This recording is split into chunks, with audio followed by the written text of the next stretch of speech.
Okay, good afternoon students. In the next experiment we are going to discuss about the measurement of connector bending and fiber attenuation losses. Okay, so far we crossed across so many fiber optic cables, 1.25 meter cables and 3.25 meter cables. Okay, so இந்த கேபிள்ஸில் எந்த அளவுக்கு losses occur ஆகுது, so என்னென்ன losses, types of losses நீங்கள் எல்லாமே டீட்டெயில்டாக உங்களோட optical சப்ஜெக்ட்ஸில் படிச்சிருப்பீங்க. ஸோ அதுதான் நம்ம ரியல் டைமாக இங்கே எக்ஸ்பெரிமெண்ட் வைஸாக பார்க்க போகிறோம். ஸோ என்னென்ன லாஸஸ்லாம் பார்க்க போகிறோம்னா கனெக்டர் லாஸஸ். ஒரு ரெண்டு ஃபைபர் ஆப்டிக் கேபிளை கனெக்ட் பண்ணும்போது எந்த மாதிரி லாஸஸ் அக்கர் ஆகுது, so that is the connector losses, also called as coupling losses. So அதை பார்க்க போகிறோம். Then we are going to discuss about the bending losses. ஒரு ஃபைபர் ஆப்டிக் கேபிள் ஸோ லைட்டை transmit பண்ணுது. ஸோ அப்போ அந்த ஃபைபர் ஆப்டிக் கேபிளில் பெண்டிங் இருந்துச்சுன்னா so அப்போ எந்த அளவுக்கு உனக்கு லாஸ் அக்கர் ஆகும். ஓகே, ஸோ அவுட்புட் வோல்டேஜ் எந்த அளவுக்கு ரெடியூஸ் ஆகுது, ஸோ அதனால லாஸ் எந்த அளவுக்கு இன்க்ரீஸ் ஆகுதுங்கிறதா நம்ம பார்க்க போகிறோம் fibre bending losses. And one more losses that is called as fibre attenuation losses. Okay, so இப்போ அட்டெனுவேஷன்ங்கிறது எப்படி அக்கர் ஆகும்னா depending upon the length of the cable. Okay, so இப்போ ஒரு நார்மல் ஒரு 50 மீட்டர் கேபிள் யூஸ் பண்ணீங்கன்னா ஸோ அதில் one type of attenuation loss occur ஆகும். ஓகே, ஸோ அதே மாதிரி நீ ஒரு 100 மீட்டருக்கு ஆப்டிக்கல் கேபிள் யூஸ் பண்ணீங்கன்னா ஸோ அதில் அட்டெனுவேஷன் வேறு மாதிரி இருக்கும். ஓகே, ஸோ நம்ம இங்கே எக்ஸ்பெரிமெண்ட் வைஸ் பார்க்கும்போது நம்மகிட்ட வந்து we are having a two different types of optic cable. One is a 1.25 meter cable. Okay, see here, this is a 1.25 meter optical cable and this is a 3.25 meter optical cable. Okay, so 1.25 meter optical cable use பண்ணும்போது எந்த அளவுக்கு அட்டெனுவேஷன் loss occur ஆகுங்கிறத பார்க்க போகிறோம். அதே மாதிரி 3.25 metre cable use பண்ணும்போது எந்த அளவுக்கு அட்டெனுவேஷன் லாஸ் இருக்குங்கிறதையும் பார்க்கலாம். ஓகே, ஸோ ப்ராக்டிக்கலாக நீ சொல்லிடலாம். ஸோ 1.25 மீட்டர் கேபிள்ங்கிறது பார்த்தா உனக்கு கேபிளோட லென்த் வந்து ரொம்ப கம்மியாக இருக்குது. ஸோ கேபிளோட லென்த் கம்மியாக இருக்கும்போது உனக்கு வந்து எஃபிஷியண்டாக சிக்னல் டிரான்ஸ்மிட் ஆகும். ஓகே, ஸோ எஃபிஷியண்டாக சிக்னல் டிரான்ஸ்மிட் ஆகும்போது உனக்கு லாங் டிஸ்டன்ஸ் டிரான்ஸ்மிஷன் கிடையாது. So okay, shorter distance transmission தான். ஸோ அப்போ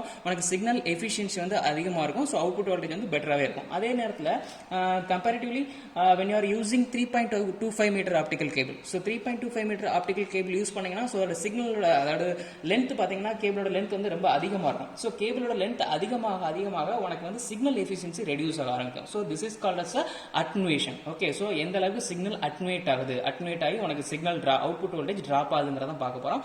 ஓகே, ஸோ இப்போ ஃபர்ஸ்ட் அட்டெனுவேஷன் லாஸ் பற்றி பார்க்கலாமா டீட்டெயிலாக. Okay, so coming to this optical trainer kit. Okay, so optical trainer kitல நம்ம ஆல்ரெடி ஃபைபர் ஆப்டிக் அனலாக் லிங்க்ல யூஸ் பண்ண அதே செட்டப் தான் இங்கேயும் பார்த்துருக்கோம். ஸோ அந்த ஃபைபர் ஆப்டிக் அனலாக் லிங்க்ல நம்ம என்ன பண்ணியிருப்போம், ஒரு இன்புட் வோல்டேஜ் இங்கே பாருங்க, திஸ் இஸ் ஃபங்க்ஷன் ஜென்ரேட்டர். இந்த ஃபங்க்ஷன் ஜென்ரேட்டரில் ஒரு 1 kHz செட் பண்ணி வச்சுக்கோங்க. ஓகே, ஸோ ஒரு 1 kHz 1 voltage input voltage set பண்ணி வச்சிருக்கேன்.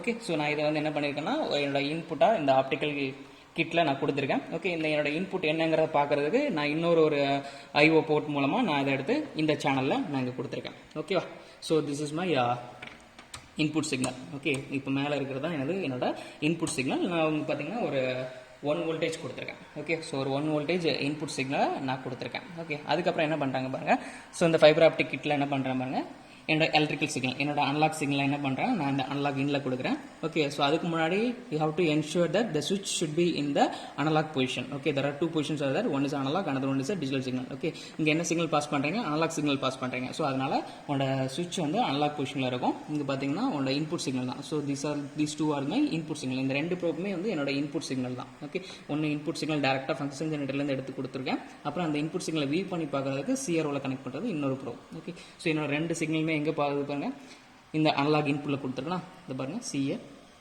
இந்த இருக்கமா, இந்த என்னோட இன்புட் சிக்னல் எடுத்து என்ன பண்ணியிருக்கேன், என்னோட அனலாக் இன்புட்டில் கொடுத்துருக்கேன். ஓகே, ஸோ அனலாக் இன்புட்டில் கொடுத்துருக்கேன். ஸோ அப்போ அந்த அனலாக் சிக்னல் என்ன ஆகுதுன்னா உனக்கு லைட் சிக்னல் கன்வெர்ட் ஆக போகுது. எந்த மீடியம் யூஸ் பண்ண போகிறாங்க, எல்இடிங்கிற ஒரு மீடியம் யூஸ் பண்ணுறாங்க. எல்இடி மூலமாக என்ன ஆகுது, உன்னோட சிக்னல் வந்து லைட் சிக்னலாக கன்வெர்ட் ஆகுது. CA. So this is a fiber optic cable which length is 1.25 meter. Okay, so 1.25 meter cable use பண்ணிருக்கோம். So 1.25 meter யூஸ் பண்ணும்போது what about the outputங்கிறத வியூ பண்ணுறோம். ஓகே, ஜஸ்ட் இது கனெக்ஷன்லாம் அதே தான். நம்ம ஃபைபர் ஆப்டிக் அனலாக் லிங்க்ல என்ன கனெக்ஷன் கொடுத்தோமோ அதே தான். டேரெக்டாக ஒரு ஃபைபர் ஆப்டிக் கேபிள் மூலமாக இந்த டிரான்ஸ்மிட்டரில் கொடுத்து இந்த ரிசீவரில் ரிசீவ் பண்ணோம். அதுக்கப்புறம் ரிசீவர் என்ன பண்ணுச்சு, இந்த ரிசீவர்லேருந்து டேரெக்டாக எடுத்து அதை சிக்னலில் கன்வெர்ட் பண்ணி அனலாக்கை கன்வெர்ட் பண்ணி வரதை நம்ம இந்த போர்ட்டில் கொடுத்துருக்கோம், இந்த அவுட்புட் போர்ட்டில் கொடுத்துருக்கோம். இந்த அவுட்புட் போர்ட்டில் எதோட மேட்சிங் பார்த்தீங்கன்னா இந்த பேர். ஓகே, இந்த ப்ரோப் மூலமாக இந்த ஐஓ போர்ட்டுக்கு மேட்சிங் பேர் வந்து இது. இந்த ப்ரோப் மூலமாக நம்ம அவுட்புட் சிக்னலை சிஆர்ஓவில் வியூ பண்ணி பார்க்கலாம். ஓகே, சிஆர்ஓவில் பார்த்தீங்கன்னா so this is my output channel. Okay, in the second channel on the output channel, this is my input channel. Okay, so this is my second input, first input channel, this is my output channel. Okay, இப்போ பார்த்தீங்கன்னா 1.25 metre cable use பண்ணியிருக்கேன். So 1.25 metre cable use பண்ணும்போது என்னோட output voltage என்னங்கிறத note பண்ணணும். Okay, 1.25 metre cable use பண்ணி என்னோட output voltage என்னங்கிறத பார்க்கணும். ஓகே. ஸோ நான் ரெக்கார்ட் பண்ணுறதுனால எனக்கு வேவ்ஸ் ஆசிலேட் ஆகிற மாதிரி உனக்கு வியூ ஆகுது. பட் எனக்கு இங்கே ரியல் டைமாக பார்க்கும்போது வேவ்ஸ் ஆசிலேஷனில் இல்லை. உனக்கு ரெக்கார்ட் பண்ணுற வீடியோ ரெக்கார்டிங்னால உனக்கு வேவ்ஸ் வந்து ஆசிலேஷனில் இருக்கிற மாதிரி தெரியுது. ஓகே. ஸோ சைமல்டேனியஸில் 2 வேவும் எனக்கு வியூ ஆகுது. ரெக்கார்டிங்கில் உனக்கு வந்து ஒரு சிங்கிள் வேவ் தான் ஆசிலேட் ஆகிற மாதிரி காமிக்குது. So that's not my mistake. Okay. So that's due to some recording. Okay. So அவ்வளோதான். இது 1.25 மீட்டர் கேபிளில் என்ன அவுட்புட் வோல்டேஜுங்கிற மட்டும் நோட் பண்ணிக்கோங்க. அவ்வளோதான். அதே மாதிரி இப்போ அடுத்து 3.25 மீட்டர் கேபிள் யூஸ் பண்ணால் என்ன அவுட்புட் வோல்டேஜ் கிடைக்க போதும் பார்க்கலாம். ஓகே. ஸோ நீங்களே சொல்லிக்கலாம் 1.25 மீட்டர் கேபிள் யூஸ் பண்ணோம்னா நமக்கு வந்து சிக்னலோட ஃபைபர் ஆப்டிக் கேபிளோட லென்த் வந்து ஷார்ட்டர். ஓகே. ஷார்ட்டர் ஆகும்போது சிக்னல் எஃபிஷியன்சி வந்து நல்லாவே இருக்கும். Okay. So maximum amount of இன்ஃபர்மேஷனை பாஸ் பண்ண முடியும். Okay. Signal efficiency output voltage வந்து பார்த்தீங்கன்னா உனக்கு பெட்டராகவே கிடைக்கும். இதே இது 3.25 மீட்டர் கேபிள் யூஸ் பண்ணீங்கன்னா என்ன ஆகும்? டிஸ்டன்ஸ் அதிகமாக உனக்கு அவுட்புட் வோல்டேஜ் ரெடியூஸ் ஆகும். ஓகே. இதுதான் என்ன சொல்றாங்க? அட்டென்யூவேஷன் சொல்றாங்க. ஓகே. ஸோ சிக்னல் எந்த அளவுக்கு அட்டென்யூட் ஆகி உனக்கு டிராப் ஆகுதுங்கிறத பார்க்க போகிறோம். CA. So now I am going to use this 3.25 meter cable. Okay. Initially I used 1.25 meter cable. Now I am going to use a 3.25 meter cable. See here. So நான் இதை remove பண்ணுறேன். 1.25 metre கேபிளை remove பண்ணுறேன். 1.25 metre கேபிளை remove பண்ணிட்டேன். Now I am going to connect 3.25 meter cable.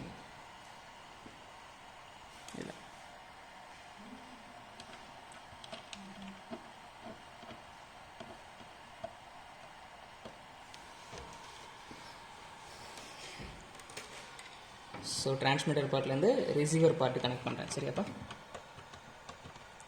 Okay. So இப்போ அப்படி வந்து என்னோட சிஆர்ஓவில் மட்டும் நான் எப்படி அவுட்புட் இருக்குங்கிறத பார்க்க போகிறேன். ஓகே. என்னோட இன்புட் வோல்டேஜ் 1 வோல்ட் கொடுத்துருந்தேன்.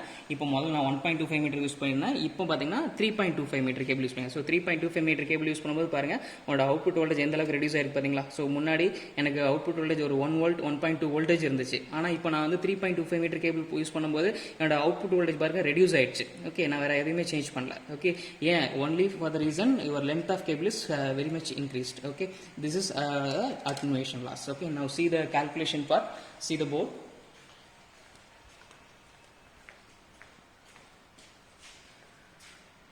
So attenuation loss, what I am using is I am using 1 voltage as my reference voltage. I am using 1 voltage as my reference voltage. That is my input voltage. நான் என்ன பண்ணேன்? 2 type of fibre optic cable use பண்ணேன். ஒன்று வந்து 1.25 metre cable, another one is 3.25 metre cable. 1.25 metre cable use பண்ணும்போது எனக்கு அவுட்புட்ல எந்த அளவுக்கு கிடைச்சது? 1 வோல்டேஜ் 1.2 வோல்டேஜ்ங்கிற மாதிரி கிடைச்சது. அதே இது நான் 3.25 மீட்டர் கேபிள் யூஸ் பண்ணும்போது என்னோட வோல்டேஜ் ரெடியூஸ் ஆச்சா? என்னோட வோல்டேஜ் டிராப் ஆச்சாப்பா? ஸோ வோல்டேஜ் டிராப் ஆனது பாருங்க 0.4 வோல்டேஜ் வரைக்கும் டிராப் ஆயிருக்கு. Okay. So this is the called as attenuation. Okay. So signal வந்து எந்த அளவுக்கு அட்டென்யூவேட் ஆகுதுங்கிறத நம்ம பார்க்குற அட்டென்யூவேஷன் லாஸ். ஓகே. ஸோ இதில் என்ன ஃபார்முலா யூஸ் பண்ண? அட்டென்யூவேஷன் லாஸ் அந்த ஃபேக்டர் கண்டுபிடிக்கிறதுக்கு using the formula minus log of Vout divided by Vin divided by length L2 minus L1. Okay. Because நான் 2 length of cable யூஸ் பண்ணிருக்கேன். Okay. So length 2 பாத்தீங்கன்னா 3.25 meter cable minus first cable length 1.25 meter. Output voltage எனக்கு என்ன கிடைச்சது? 0.4 and input voltage பாத்தீங்கன்னா 1 voltage கிடைச்சது. Okay. So இதை base பண்ணி நீங்க attenuation loss கண்டுபிடிக்கலாம். Okay. So this is called as the fiber attenuation loss. Thank you.